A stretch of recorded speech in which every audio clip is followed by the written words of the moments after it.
everyone, my name is Paula Navarro and this is the video for my school organization and students diversity final exam.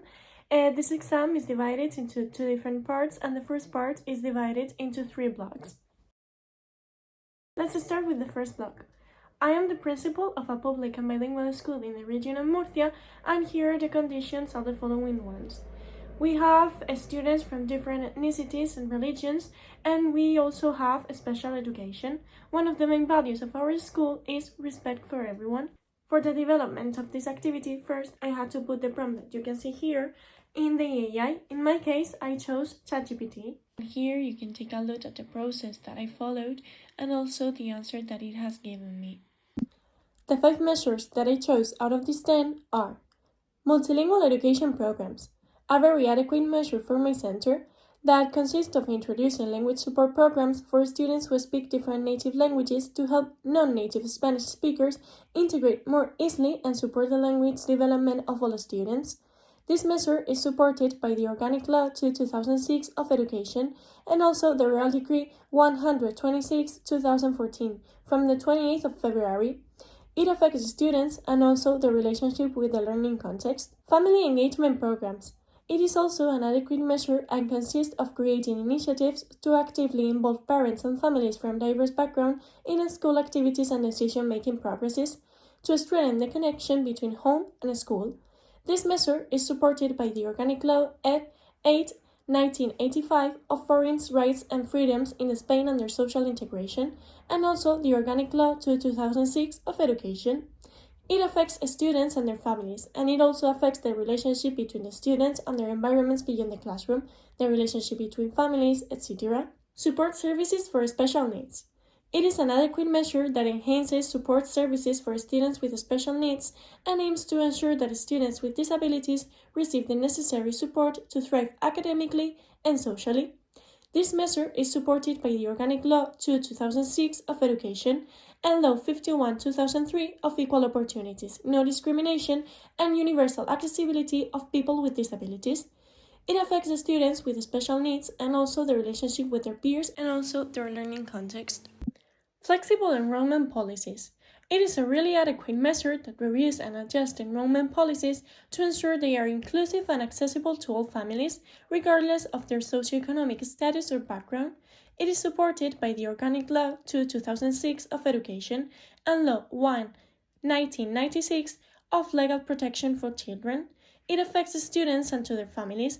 It also affects the relationship of children with their learning context and the relationship of the families with their children learning context.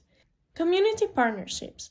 It is an adequate measure for my center that establishes partnerships with local cultural organizations, businesses, and community groups to bring diverse experiences and resources into the school. It is supported by Law 7/1985, Regulation of the Basis of Local Regimes, and Organic Law 2006 of Education. The actors affected by this measure are communities and their relationship with the school.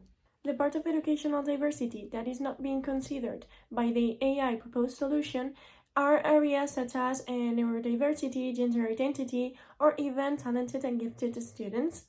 Then the relationships that are not addressed by the AI proposal are relationships such as the teacher-student connection or the connection within learning. For Block 2, I've chose Exercise 2.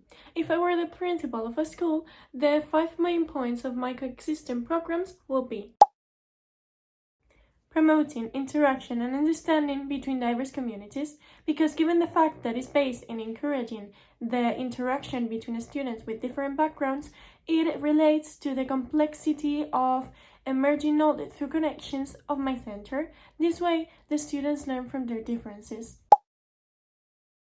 Emphasizing the value of diversity in the curriculum fosters the development of a curriculum that values diversity while promoting a good sense of common and citizenship among students.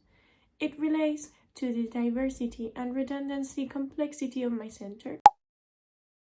Removing barriers and promoting social inclusion, ensuring that all students have equal access to resources and support. This point also relates to the diversity and redundancy complexity of my center. encouraging intercultural dialogue and critical reflection by giving students the opportunity to learn about different cultural perspectives, histories, narratives by dialoguing. This point also relates to the emerging knowledge through connection complexity of my center, fostering a sense of commonality and social cohesion by promoting a sense of common citizenship and social cohesion among students. This point also relates to the diversity and redundancy complexity of my center. My main leadership style is the democratic style. I'm open to changes in my center, and I would like to encourage the team members of my center to participate in the decision-making process. For block 3, I chose exercise 1, so let's take a look. The key elements of the diversity care plan in a school with pupils who have special needs related to intellectual disabilities are the following ones.